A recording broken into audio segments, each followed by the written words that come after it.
What's going on, everybody? Welcome back to the channel.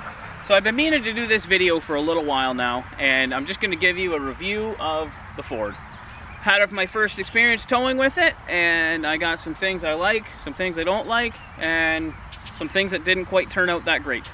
So come along and I'll walk you through the truck.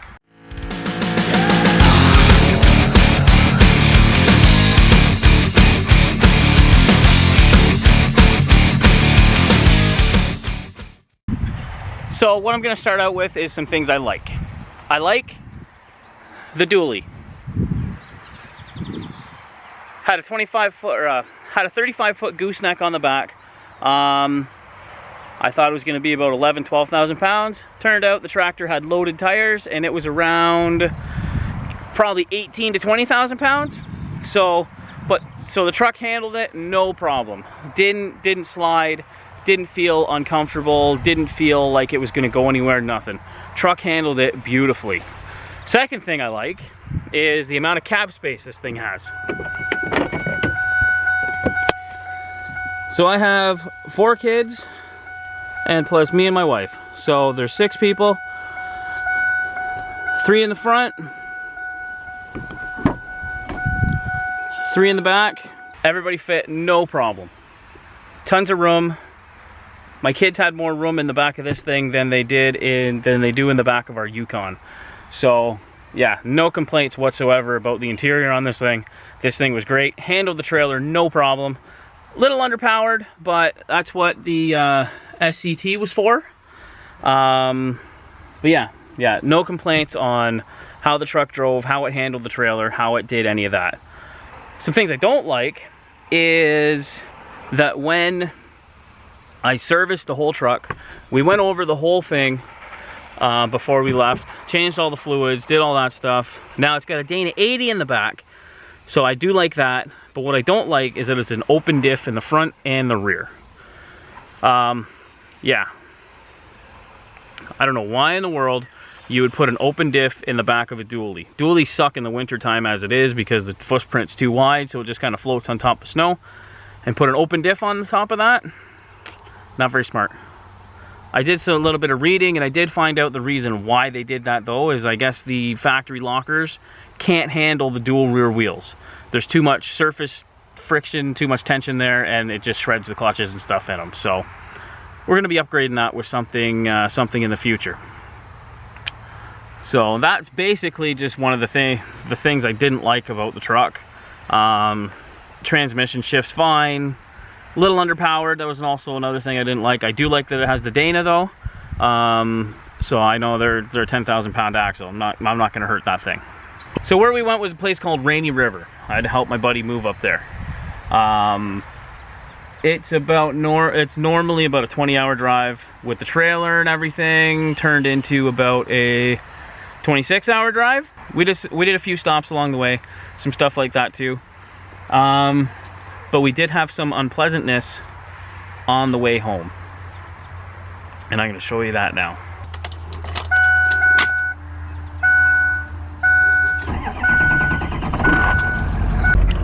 So when I was driving, I had my SCT on so I could watch all my temps and stuff like that. The way up, cruising down the highway, doing about, I don't know, 110, 105, 110. My coolant temp on the flat would be around 195. I'd hit some hills and it'd go up to like 210, 215. And as soon as I hit the flat, the fan would kick on, cool it right back down. I got into some pretty nasty hills when we started getting further up north. And yeah, the truck didn't really like that. And I had to get into it pretty hard to get up some of them with a pretty heavy load on the back. So it went up fine. On the way home, I noticed it cruising down the road on the SCT that I was hitting about 210, 205, just cruising on the flat with an empty trailer.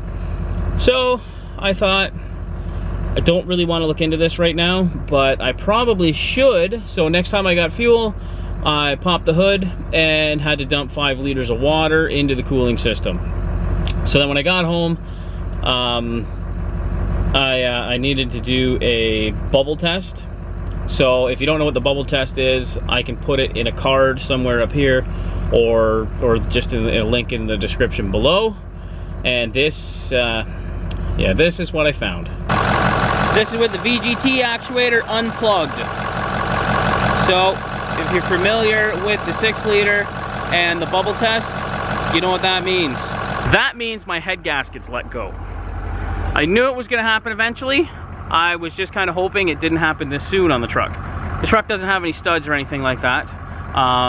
So yeah, like I said, I knew it was gonna happen. I just hope it didn't happen this soon. So yeah, turns out head gaskets popped on the truck. So that's kind of my review of doing my first tow with it. I like the fact that it handled everybody in the cab really nice. I like the fact that it had a Dana 80 in the back, which is a nice solid axle. It handled the trailer like a champ. Like I said, 35-foot gooseneck with about 18 to 20,000 pounds on it. No problem whatsoever. Didn't feel unsafe going down the road at all.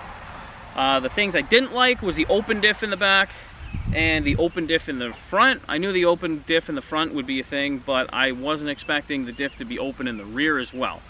But like I said, there's fixes for that. Let me know in the comments kind of what you figure I should do. I'd really like to do a common rail Fummins with it, or fix the 6-liter. Yeah, I'm gonna kind of weigh the pros and cons of each and go from there. So thanks for watching. Don't forget to subscribe on YouTube, follow us on Instagram, and follow us on Facebook for some updates on what's going on with the shop and the truck.